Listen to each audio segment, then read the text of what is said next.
When you've got a regular client who gives you consistent work, that can be an absolute blessing to your business. But it's terrifying and disappointing. It feels like a breakup when all of a sudden the quotes and the bids stop coming in. And you're like, what happened? Yeah, you thought you're exclusive. You thought you're exclusive. They've been dating someone else the whole time. The whole time. Think about your key clients. Ask yourself honestly, do you think you're getting all of their work? Like 100% of it. You see other contractors getting work that you just don't get, and you're like, what am I doing wrong? So when you see that decline in work, it's usually that they're shopping around, and you can nip that in the bud. Great business-to-business relationships are critical for the long-term success of your business. The thing most people don't realize is if you don't work the relationship, if you don't nurture it, you don't measure it and have the tough conversations, those relationships can die and you don't even realize it.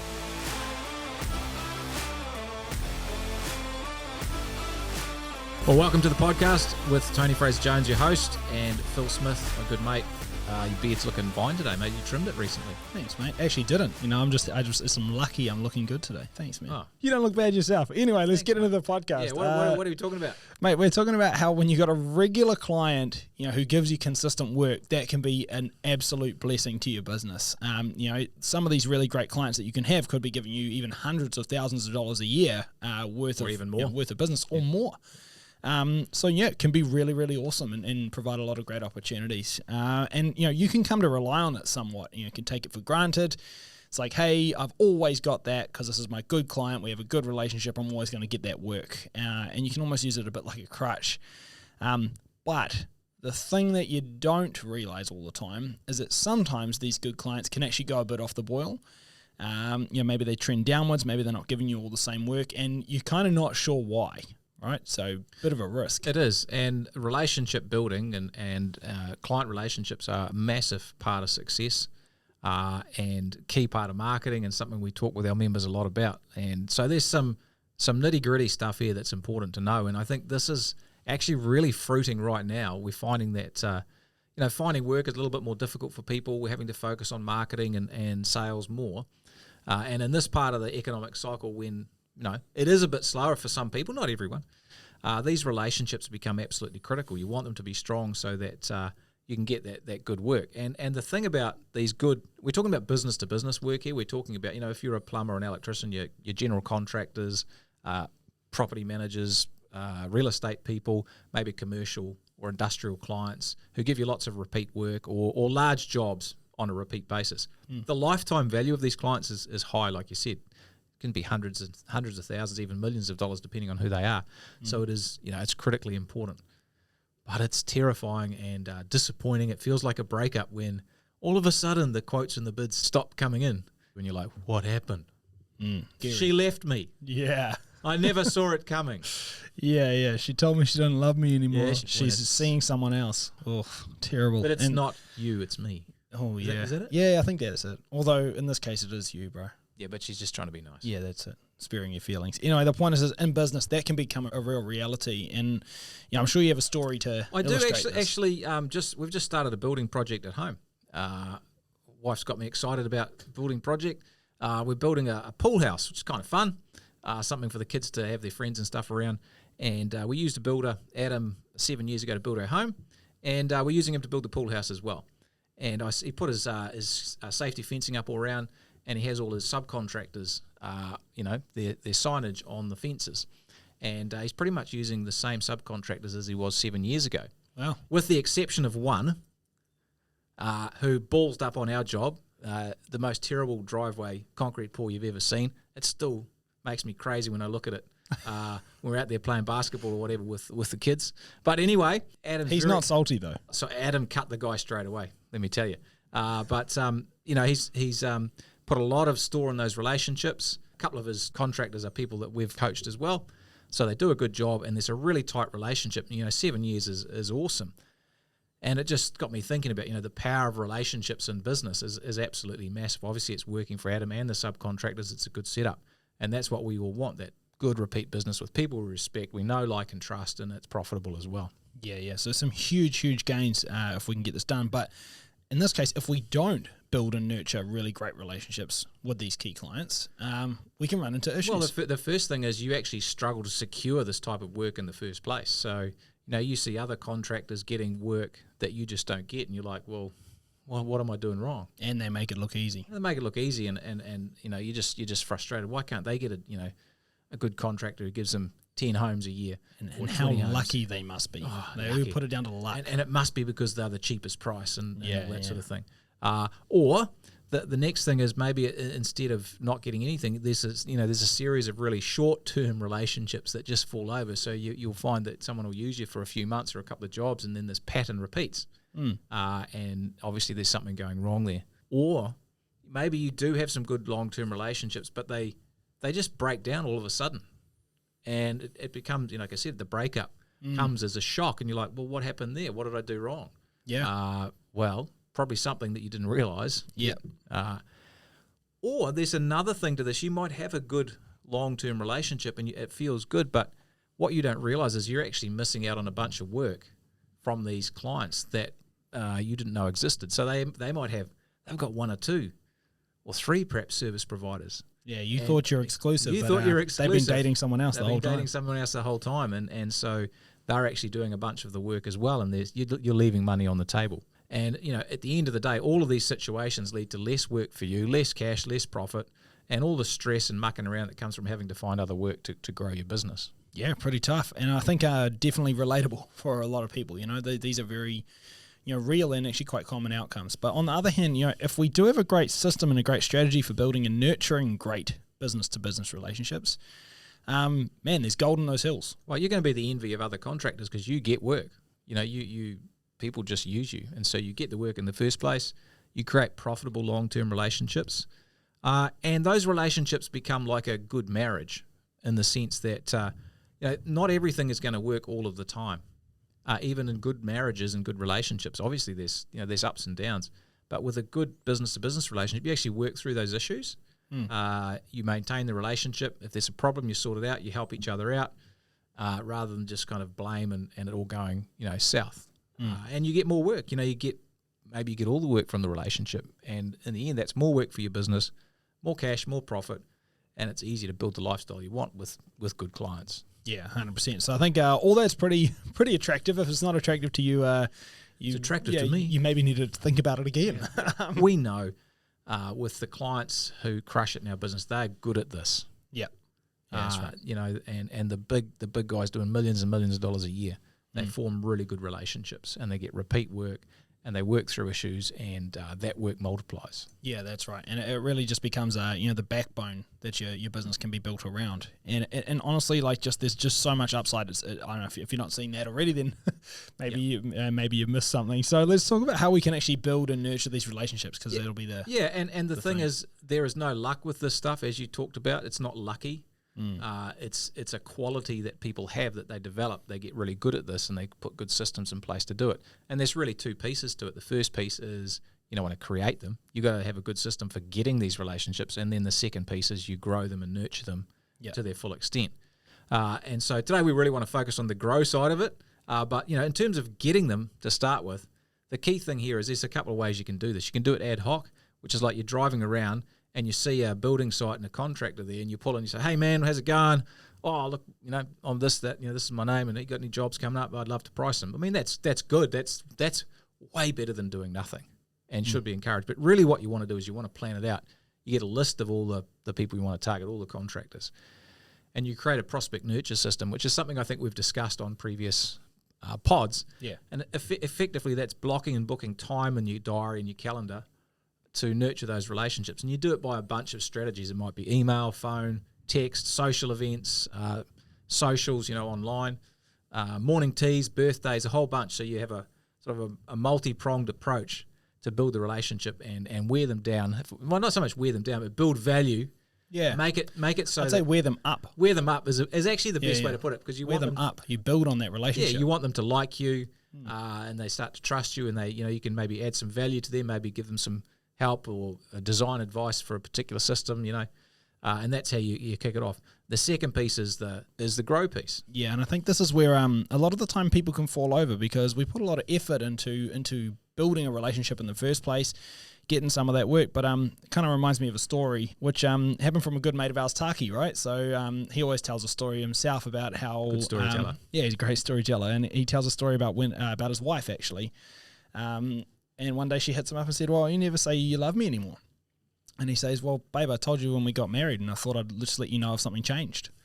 But I think, look, honestly, we're all guilty of this at times, right? You know, you put in all the hard work, and when you're dating, you know, we said it can be a bit like a marriage, and when you're dating, you know, you might take your prospect as it was So cold. Yeah, on some amazing dates. You know, like you go do some cool stuff and some great activities, and you have an amazing time, and it's, you know, they call it the honeymoon phase for a reason. And then years later, you know, you've got children and responsibilities and a mortgage and a business and all this, and maybe you don't date anymore. And so the thing is you've really shown them this great precedent of this is what life with me will be like. But, you know, that's who they married. So while things change and while you adapt to those changes, it's like, don't lose sight of what you did to actually gain the client in the first place. You have to keep it on, essentially keep dating your wife. So when we're focusing on growing these relationships that we've just built, you know, actually nurturing them over time, essentially use that prospect nurture system and turn it into a client nurture system. They're no longer a prospect, but you do all the same stuff, right? You still send them emails, you still give them phone calls, text messages, take them to social events, you know, like hit them up on their social channels, you know, tag them and stuff, bring them on morning teas, you know, send them stuff on their birthday, all the things that count. You know, check in on the value that's being added, make sure that they're still stoked with you, you know, and you know, date them, so to speak, because that's the stuff that's going to, you know, follow through and keep building on the relationship. But also, you know, you set a strong precedent if you use the prospect nurture system. So don't drop it the minute you get the client, because that's not what it's about. Yeah, and one of the things about love, they say, is that it's spelt Time. Yeah, you know, and so and we can see if people have a lead problem or a work problem, a job, you know, not enough jobs. We look at their calendar and it's like, you're not spending any time on this stuff. That's your problem. Yep. And so the client nurture system and prospect nurture system is about putting time in the calendar for this activity. And it's not all you know, some of the face-to-face might be you, but some of the other stuff in the background, the emails, all that stuff might be your team. That's fine. It's got to be calendared and invest time in it, because that's what will, you know, that shows the love. A massive, massive important thing. I mean, like, you know, it happens a lot, right? Our clients come to us and they say, hey, Tony, Phil, Cam, you know, any of the coaches, you know, I've got a little bit of workflow issue. I need more work. And so they'll go and they'll block and book time to focus on, you know, generating new work. Usually it doesn't even occur to them. Go to your existing clients and see if they have more. You know, if you think as a listener, you know, right now, think about your key clients. You know, I'm sure you have a few. And ask yourself honestly, do you think you're getting all of their work, like 100% of it? And there's a good chance that at least with one or two of them, you're not. You know, you're one of the contractors they use. In that case, that means that there's more work you could be getting from people you already know, have already worked to build a relationship with. And that's going to be lower hanging fruit. So it's funny how that doesn't occur to you, you know, spending the time and the energy to focus on the work you have, the clients you have, the relationships you already have. Because there's, you know, it's gold in those hills. Yeah, and when you actually invest time in this is great, but there's a little piece here that makes a huge difference, because it's easy to have work coming in, and, you know, it ebbs and flows from month to month, and you're like, well, it seems like I'm getting the same amount of work, or maybe I'm not. You actually have to measure how much work you're getting from these key clients. Let's say you got 5 really good clients, and you get this, you're getting the same amount of work, but actually 2 of them are giving you less work, and maybe the other ones are giving you a bit more, or you've got a new one, and if you're not measuring, you don't see the signs. And those trends in their workflow are the things you want to actually talk to them about. It's like, hey Phil, I noticed that you know, we're normally doing 8-10 houses at a time, and we've only done 2 or 3 in the last month. What's actually happening? And you know, 1 or 2 or several things. 1 is they're quiet, or 2 is like, actually there's an issue and they're trying someone else out, or maybe they just want to price check you, or maybe there's been a couple of, you know, problems out in the field and they're like getting frustrated. And it's very difficult in any relationship for people to actually voice the negative. Even in a marriage or a, you know, partnership, it's actually, I don't know if you find that, but I find it's very difficult. It's very difficult because you don't want to upset people, and you know, all that sort of stuff. And so it's the same in your business relationships. So if you're measuring it, you can highlight where issues might be happening, and then you front foot it. Yeah, and this kind of leads to actually having those tough conversations. And as you said, voicing the negatives real hard. Like if you think about it, if I voice a negative to you, I mean, me and you, we've got a pretty tight relationship. And if I voice a negative to you, Tony, 2 things happen. Number 1 is that I'm putting myself out there because I'm saying, hey, we've got a problem, man, which makes me look almost and feel, or at least feel like the aggressor who's making the problem because I'm the one shining the light on it. But the hard part is I've also put the light on you, and I'm now making you be on the spot to either acknowledge the problem and talk about it and be vulnerable, or, you're going to have to sweep it under the mat, in which case you get to avoid the tough conversation now, but you still feel crap about it because I'm not imagining this. There is an issue. So it's hard to have tough conversations. That's why we call them tough, right? But this is the whole key to having a successful relationship, because things are not always sunshine and rainbows. And when you have those conversations like you're talking about, one client in particular, we went through the measurements, and his forward work pipeline always looked the same, but actually each client that he worked with was ebbing and flowing. He had one that was super consistent, the other ones are really inconsistent, and when he hit them up about it, one or two of them were struggling, and that was what he assumed. And he was able to say, well, have you tried this? Have you tried that? And he helped them with some marketing advice that he'd learned, and now they're doing better, and they love him a long time because he helped. But some of them were actually just trying other people. And the big thing is, unlike dating, where ideally someone dumps you and then tries to find another partner, in the business world, usually they start dating around first and sampling other partners before they actually drop you. So when you see that decline in work, it's usually that they're shopping around. And you can nip that in the bud, get on top of it early, and basically have another crack at repairing that, which is super important. And if you don't have those tough conversations, if you don't bring it to the fore, you take away your opportunity to act early, be proactive, and basically stop something before it starts. So super critical. Yeah, prevention is better than cure. And sort of that's sort of the protection of the downside, but the upside is some of these key clients, they may be using other service contractors, and if you actually ask them that question, hey, do you use anyone else for some of your jobs? If you've got a reasonable relationship, they'll tell you, and you can say, hey man, well, what would we need to do to do more jobs for you? How would that need to look? What would we need to provide? And they might tell you, they might say, well, actually we like to have two because we like the risk protection, okay, that's fair enough, but there might be some other reasons. Well, they could be working off assumptions. Like maybe they say, hey, look, we use this other person because we didn't think you could do the jobs. We didn't think you could handle that many jobs. And you say, well, actually, mate, like we definitely can. They say, don't you only have 6 guys? And you go, mate, we have 16 now. And they go, oh, dude, well, in that case, like we would love to use you more often. Yeah. Or maybe they tell you the hard truth. The reason we use 2 people is because the other person is better than you. We actually use them for more than we use you. So if there was more work available, it'd probably go to them. But at least that way you can talk about it. Well, hey, what would I have to do to show you, that we're better than you think? And the client that you're talking with will respect that. That is how authentic communication, honest communication about the real issues actually builds a relationship. Yeah. And so that's massive. You're showing them that you can be spoken to as well. Yeah, and the thing about these relationships is it's not just social. Like the social aspect is important, and it's important that they like you and you have fun together. That really does help. I'm not going to lie about that.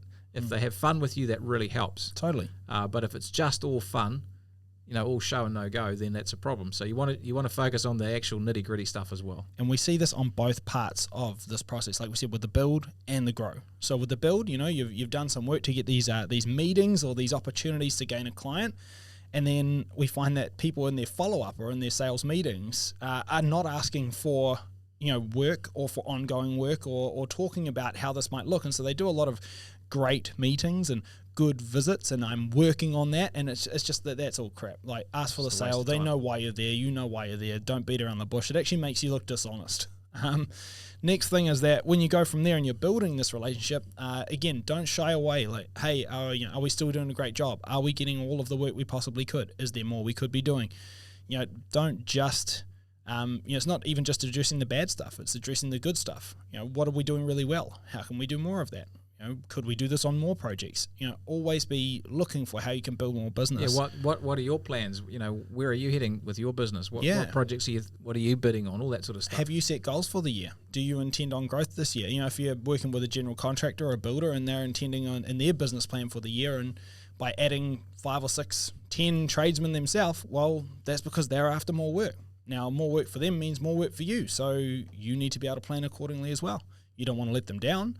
So these are all conversations that feel difficult, but if you have them, it builds all the trust, and it makes you actually stand out as the person that can be talked to. You can be open.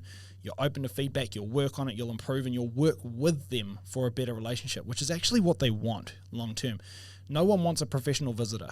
And I think we see this all the time. I like that, professional visitor, But honestly, people call themselves a BDM, business development manager. And this is someone who honestly just turns up to your key clients with coffees or a box of beers. And they just turn up and they're like, hey, how's it going, boys? Bought around a box of beers. I'll just chuck it in the fridge. And everyone's like, yeah, cool, thanks, Tony. And then it's like, anyway, like, just checking in. How you guys going? Yeah, we're going good.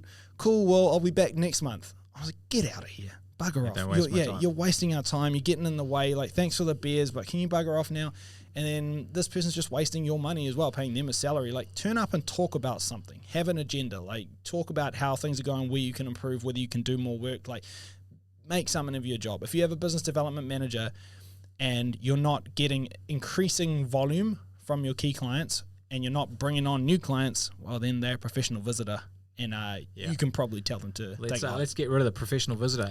And the thing here is that we're trying to build good relationships. And not all relationships are good in business. So for this relationship to be good, it needs to be one of mutual benefit. And so if you're always the one getting beaten up on price and they're mucking you around and it's awkward and they need you there tomorrow and they haven't told you and they're complaining about stuff, that's probably not a great relationship. And maybe it's time to think about different relationships. But good relationships, you do the activities, you have the visits and the connection points, but it's building trust and integrity and doing what you say you'll do. It's having open communication. It's actually being flexible and problem solving. It's like, hey, they don't just cut and run when something goes wrong. You actually have a discussion about it and work it out. All that sort of stuff is really, really important part of it. Yeah, massive. And I think the key is, just like you said, any good relationship is built on those principles, and they don't go away. It's not just the activities; it's those underlying principles, like you said. That's how it stays long term. Yeah. So, and if you have the tough conversations and you do the social stuff as well, that will help. If they're the right people, the relationship will be one where you trust them, where you've got open communication, where it's long term, where there's respect and actual mutual respect, mutual admiration. Yeah. The same. Yeah. Yeah. So different sides of the same coin, right. Really. Yeah. But the key there is mutual, like you said. Yeah. Like, you got to respect them, but they got to respect you too. You got to stand up for yourself. If something's not working for you, say it. That'll actually make them respect you more. Yeah. And so I think that's really the key. So should we land this plane? Let's do it. So business relationships are critical to success. They're worth hundreds of thousands, if not millions of dollars to your business. The key is you've got to be great at actually firstly creating them and then growing them. And that means putting in the effort. That means taking the time to nurture the relationship and asking the hard questions and measuring where the relationship's at so you can track its success and its health and make changes as you go. You put these things in place, it's going to be massively helpful for you growing your business and give you consistent, long-term revenue and profit, which helps you create a great business. Thanks heaps for listening. We'll catch you all again next time. See you later.